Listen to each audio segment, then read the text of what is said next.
Hello you all, this is your math mentor Anil and I'm welcoming you on this best education platform Scores के YouTube channel। तो आज के इस video में हम real numbers का इंट्रोडक्शन सीखने वाले, जिस इंट्रोडक्शन में हम कुछ कॉन्सेप्ट रिवाइज कर लेते हैं जो कि हमने पिछले क्लास में पढ़ी थी, जैसे कि हमारा rational numbers, irrational numbers, composite numbers, prime numbers, HCF, LCM, prime factorization method. तो इन सभी कॉन्सेप्ट्स को हम एक बार रिवाइज कर लेते हैं ताकि आने वाले जो टॉपिक्स हम पढ़ेंगे उनमें हमें अगर एक कॉन्सेप्ट टकराए तो हमें दिक्कत नहीं आनी चाहिए। तो इसीलिए हमारा ये जो इंट्रोडक्टरी क्लास है आपके लिए बहुत ही क्रूशियल होने वाला है। तो इसीलिए वीडियो में आपको अंत तक बने रहना है एंड अगर वीडियो अच्छा लगे तो अपने दोस्तों में से जरूर शेयर करना है, चैनल को सब्सक्राइब करके इस वीडियो को लाइक जरूर करना है। So let's get started. तो इस इंट्रोडक्टरी क्लास में हम स्टार्ट करते हैं हमारे चैप्टर के टाइटल से, जो कि है रियल नंबर्स। तो बेसिकली रियल नंबर्स के साथ हम समझेंगे कि जो भी हमारी नंबर्स की हिरार्की होगी उन हिरार्की में हम समझेंगे रैशनल नंबर्स क्या होते हैं, इरैशनल मतलब कि रिवाइज करेंगे इरैशनल नंबर्स क्या होते हैं, प्राइम नंबर्स, कंपोजिट नंबर्स। तो समझ लेते हैं सबसे फर्स्ट नंबर जो होता है हमारा जो ग्रुप होता है उसे हम कहते हैं रियल नंबर्स। रियल नंबर्स जो कि हम कैपिटल आर से डिनोट करते हैं। देन इस रियल नंबर्स को हम फर्दर टू कैटेगरीज में डिवाइड करते हैं, जिसमें फर्स्ट कैटेगरी होती है हमारी रैशनल नंबर की। फर्स्ट कैटेगरी होती है रैशनल नंबर। अगर रैशनल नंबर्स है तो सेकेंड नंबर कैटेगरी होगी हमारी इरैशनल नंबर्स की, डेफिनेटली। सेकेंड कैटेगरी होगी हमारी इरैशनल नंबर्स, जो कि हम क्यू डैश से डिनोट कर दे, ये हम क्यू से डिनोट कर दे, ठीक है, कैपिटल क्यू से। तो रियल नंबर्स को हमने फर्दर टू कैटेगरीज में डिवाइड किया। फर्स्ट कैटेगरी हमारी रैशनल नंबर्स, सेकंड कैटेगरी हमारी इरैशनल नंबर्स। तो हम किन नंबर्स को रैशनल नंबर्स कहेंगे, किन नंबर्स को इरैशनल नंबर्स कहेंगे।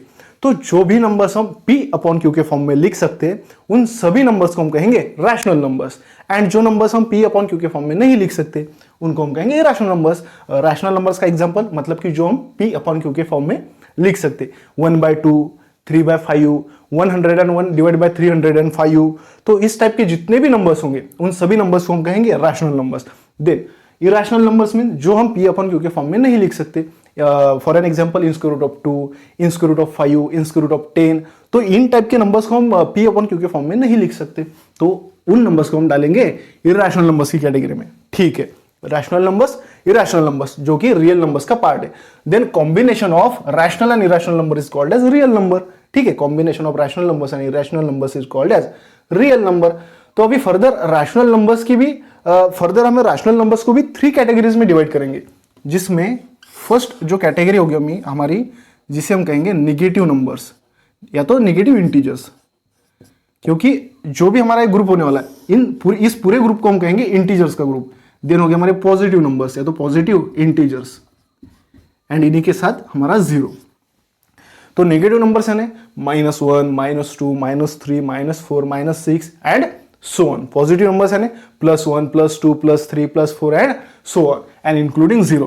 तो इस पूरे ग्रुप को हम कहेंगे, इस पूरे ग्रुप को कहेंगे हम इंटीजर्स, ठीक है, इसे कहेंगे हम इंटीजर्स। देन पॉजिटिव इंटीजर्स को भी हम फर्दर एक कैटेगरी में डिवाइड करेंगे जिसे हम कहते हैं होल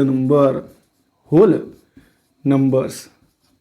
तो होल नंबर्स में पता है हमें कौन से नंबर्स आते हैं, इंक्लूडिंग जीरो, सभी positive numbers, 0, 1, 2, 3, 4, 5 and so on. Then इस होल नंबर को भी हम फर्दर एक कैटेगरी में डिवाइड करते हैं जिसे हम कहते हैं नेचुरल नंबर, तो नेचुरल नंबर में कौन से नंबर्स आएंगे, तो होल नंबर में जो जीरो इंक्लूड था उसे हम एक्सक्लूड कर देंगे, एंड जो भी नंबर्स बचेंगे उन सभी नंबर्स को हम नेचुरल नंबर्स की कैटेगरी में डाल देंगे। तो पॉजिटिव के सभी numbers +1, +2, +3, +4 and so on. Then इस नेचुरल नंबर को भी हम फर्दर टू कैटेगरीज में डिवाइड करेंगे, टू कैटेगरीज में, जिसमें फर्स्ट कैटेगरी होगी हमारी प्राइम नंबर्स की, prime numbers, and second category होगी हमारी कंपोजिट नंबर्स की, कंपोजिट नंबर्स। तो अभी हमें समझना है कि हम किन नंबर्स को रिवाइज करना है, कि किन नंबर्स को हम प्राइम नंबर्स कहेंगे एंड किन नंबर्स को हम कंपोजिट नंबर्स कहेंगे। तो एग्जांपल के साथ समझ लेते हैं। मान लीजिए हमारा फर्स्ट एग्जांपल है 13, देन सेकेंड एग्जांपल है हमारा 14। तो हमें एक डेफिनेशन या तो एक कॉन्सेप्ट ध्यान में रखनी है कि किसी भी नंबर्स के फैक्टर अगर 2 से ज्यादा हो, किसी भी नंबर्स के फैक्टर अगर 2 से ज्यादा हो तो उस नंबर को हम कंपोजिट नंबर कहेंगे, एंड किसी भी नंबर्स के फैक्टर 2 तक ही लिमिटेड हो तो उस नंबर को हम प्राइम नंबर कहेंगे। फॉर एन एग्जांपल फैक्टर्स क्या होते हैं, फैक्टर्स है ना वो नंबर जो किसी नंबर को कंप्लीटली डिवाइड कर सके, यानी कि 13 के फैक्टर कौन से होंगे, तो ऐसे नंबर्स जो 13 को कंप्लीटली डिवाइड कर सके, इन द सेंस मान लीजिए यानी क्या 30 के फैक्टर्स होते हैं हमारे 1 एंड देन खुद 13, क्योंकि 1 एंड 13 के बीच में अगर हमने कोई भी नंबर लिया तो उस नंबर से अगर हमने 13 को डिवाइड किया तो जो भी हमारा आंसर आएगा वो पॉइंट में आएगा। हमें पॉइंट में नहीं चाहिए जी, हमें चाहिए कि नंबर्स को कंप्लीटली डिवाइड कर सके, तो इसीलिए 13 के फैक्टर्स होंगे हमारे 1 एंड 13। चलिए सेकेंड एग्जाम्पल,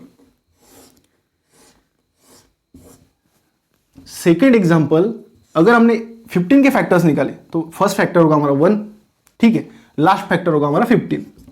फर्स्ट फैक्टर होगा 1, लास्ट होगा 15। देन सेकंड होगा 2 से नहीं डिवाइड कर सकते लेकिन 3 से हम डिवाइड कर सकते, 4 से नहीं कर सकते लेकिन 5 से कर सकते, एंड देन डायरेक्टली 15 से कर सकते। तो 15 के जो हमारे फैक्टर्स हुए वो फैक्टर्स हुए 1, 3, 5 एंड 15। 1, 3, 5 एंड 15। तो जो 15 के फैक्टर्स है हमारे वो 2 से ज्यादा है। 15 के जो फैक्टर्स है हमारे वो 2 से ज्यादा है, इसीलिए इस नंबर को हम डालेंगे कंपोजिट नंबर्स की कैटेगरी में। 13 के जो फैक्टर्स है हमारे वो 2 ही तक लिमिटेड है, 2 फैक्टर्स तक ही लिमिटेड है, इसीलिए इस नंबर को हम डालेंगे प्राइम नंबर्स की कैटेगरी में। इतनी बात समझ में, तो जिन भी नंबर्स के फैक्टर्स सिर्फ 2 फैक्टर्स तक ही लिमिटेड हो तो उन नंबर्स को हम डालेंगे प्राइम नंबर की कैटेगरी में। अगर 2 से ज्यादा फैक्टर्स हो, वो कितने भी हो सकते हैं, 3, 4, 5, 10, 15, 1000 कितने भी हो सकते हैं, तो उन नंबर्स को हम कहेंगे कंपोजिट नंबर्स। उन नंबर्स को कहेंगे कंपोजिट नंबर्स। क्या यहां तक आपको सभी कॉन्सेप्ट रिवाइज हो गई? तो हमने रियल नंबर्स का पूरा स्ट्रक्चर देखा, पूरे नंबर्स का स्ट्रक्चर देखा, प्राइम नंबर्स क्या होते हैं, कंपोजिट नंबर्स क्या होते हैं। तो अभी हमें समझना है कि एचसीएफ, यानी कि रिवाइज करना है कि एचसीएफ क्या होते हैं, एलसीएम क्या होते हैं। उसी के साथ हम रिवाइज कर लेते हैं जो हमारी प्राइम फैक्टराइजेशन मेथड थी वो। सो नेक्स्ट कॉन्सेप्ट है हमारी एचसीएफ एंड एलसीएम। तो एचसीएफ एंड एलसीएम को समझने से पहले जो हमारी प्राइम फैक्टराइजेशन मेथड है उसे हम एक बार रिवाइज कर लेते हैं, क्योंकि उसी का यूज करके हमें एचसीएफ एंड एलसीएम फाइंड करना है। तो प्राइम फैक्टराइजेशन मेथड समझने के लिए लेट्स से एग्जांपल लिया हमने 12 का, तो हमें इस 12 के फैक्टर्स निकालने, लेकिन प्राइम फैक्टराइजेशन मेथड का यूज करके, प्राइम यानी प्राइम नंबर्स का यूज करके। तो हम इस 12 को कुछ इस प्रकार लिख लेंगे, ठीक है। हमें पता है कि जो हमारा सबसे लिस्ट प्राइम नंबर होता है वो होता है 2। तो इस 12 को 2 से डिवाइड करने के बाद आंसर आएगा हमारा 6। अगेन इस 6 को भी हम लिस्ट प्राइम नंबर से डिवाइड कर सकते हैं, तो अगेन हम लिस्ट प्राइम नंबर से डिवाइड करेंगे एंड जो रिमाइंडर आएगा हमारा वो आएगा 3। अभी इस 3 को हम लिस्ट प्राइम नंबर से डिवाइड नहीं कर सकते, तो इसीलिए हम जस्ट उसके नेक्स्ट वाला प्राइम नंबर लेंगे जो कि होता है 3। तो 3 3 होता है 1 एंड रिमाइंडर 1 आने के बाद, इस मेथड में रिमाइंडर 1 आने के बाद ये प्रोसीजर यहाँ पे हमारी रुक जाएगी। इसलिए इस 12 के फैक्टर्स हो गए हमारे जो कि हमने प्राइम फैक्टराइजेशन मेथड से निकाले, हो गए 2 मल्टीप्लाई बाय 3 एंड इस मल्टीप्लीकेशन को हम लिख सकते हैं 2 की 2 में पावर, 2 की 2 में पावर एंड इस 3 की 1 में पावर। तो 2 raise to the power 2 multiply by 3 raise to the power 1। तो बेसिकली इसी प्राइम फैक्टराइजेशन का मेथड, प्राइम फैक्टराइजेशन मेथड का यूज करके हम एचसीएफ एंड एलसीएम फाइंड करने वाले। तो एचसीएफ यानी हाईएस्ट कॉमन फैक्टर, एचसीएफ यानी हाईएस्ट कॉमन फैक्टर। तो बेसिकली हमें निकालने तो फैक्टर से, लेकिन हम प्राइम फैक्टराइजेशन मेथड का यूज करेंगे एंड उसी के साथ उसी का यूज करके हम एलसीएम भी फाइंड करेंगे, ठीक है। तो लेट्स से हमने एक एग्जांपल लिया 24 का एंड 36 का, 24 एंड 36। तो 24 के फैक्टर्स अगर हमें निकालने हो तो डेफिनेटली हम इसी मेथड का यूज करेंगे। तो अगर हमने 2 से डिवाइड किया तो 12 आएगा, अगेन 2 से डिवाइड करने के बाद 6 आएगा, अगेन 2 से डिवाइड करने के बाद 3 आएगा एंड 3 से डिवाइड करने के बाद रिमाइंडर 1 आएगा जो कि हमारी कंडीशन है। तो कंडीशन सेटिस्फाई होने के बाद जो भी लेफ्ट हैंड साइड के नंबर्स होंगे वो सभी नंबर्स हमारे 24 के फैक्टर्स होंगे। तो 2 multiply by 2 multiply by 2 multiply by 3 हो गए। अभी 36 के भी फैक्टर्स हम इसी मेथड से निकाल दें। तो 36 को लिस्ट प्राइम नंबर से हम डिवाइड करेंगे जो कि होता है 2, आएगा 18, अगेन 2 से डिवाइड करने के बाद आएगा 9, 3 से डिवाइड करने के बाद आएगा 3 एंड 3 से डिवाइड करने के बाद आएगा रिमाइंडर 1 जो कि होगी कंडीशन सेटिस्फाई। तो लेफ्ट हैंड साइड के सभी नंबर्स हमारे हो गए 36 के फैक्टर्स। तो 2 multiply by 2 multiply by 3 multiply by 3, ठीक है। ये प्रोसीजर हो गया हमारी कंप्लीट। हमने प्राइम फैक्टराइजेशन मेथड का यूज करके इन नंबर्स के फैक्टर्स तो फाइंड कर ले, लेकिन एचसीएफ फाइंड करने के लिए हमें देखना पड़ेगा कि इन दो नंबर्स के फैक्टर्स में 24 एंड 36 के फैक्टर्स में जितने भी नंबर्स की पेयर, सेम नंबर की पेयर जितने भी पेयर्स हमें दिखेंगी उन पेयर्स को हमें अलग निकालना है। यानी कि सबसे फर्स्ट पेयर दिखती है हमारी इस 2 की, देन अगेन एक पेयर दिखेगी हमारी इस 2 की, देन इस 3 की भी हमें एक थर्ड पेयर दिखेगी। इस 2 की अगेन इस यहाँ पे किसी भी 2 के साथ हमारी पेयर नहीं बनेगी। इस 3 की ऊपर के किसी फैक्टर्स में हमारे 3 के साथ नहीं पेयर बनेगी, तो इसलिए इन नंबर्स को हम छोड़ देंगे। एंड अभी इन पेयर में से एक एक नंबर हम कॉमन निकाल लेंगे। तो इस पेयर का एक 2 कॉमन, सेकेंड पेयर का एक अगेन 2 कॉमन, एंड इस पेयर का 3 again common. Then 2 multiply by 2 is equal to 4, 4 multiply by 3 12। तो ये मल्टीप्लिकेशन हमारा इन दो नंबर्स का होगा HCF। तो HCF फाइंड करने के लिए हमने क्या किया, हमने सबसे पहले तो प्राइम फैक्टराइजेशन मेथड से उनके फैक्टर्स निकाल लिए। देन हमने देखे कि कितने हमें कॉमन पेयर्स वहां पे निकलेगी। कॉमन पेयर्स में से एक एक नंबर कॉमन लेके हमने उनका कर दिया मल्टीप्लिकेशन। देन LCM फाइंड करने के लिए तो डेफिनेटली इन फैक्टर से ही हम LCM फाइंड करेंगे। तो बेसिकली इन फैक्टर्स को हम लिख सकते हैं, इन 24 के फैक्टर्स को हम लिख सकते हैं, क्योंकि हमारा 2 3 टाइम्स मल्टीप्लाई में, तो 2 की पावर 3, देन हमारा 3 एक ही टाइम में मल्टीप्लाई, इसलिए 3 की पावर 1।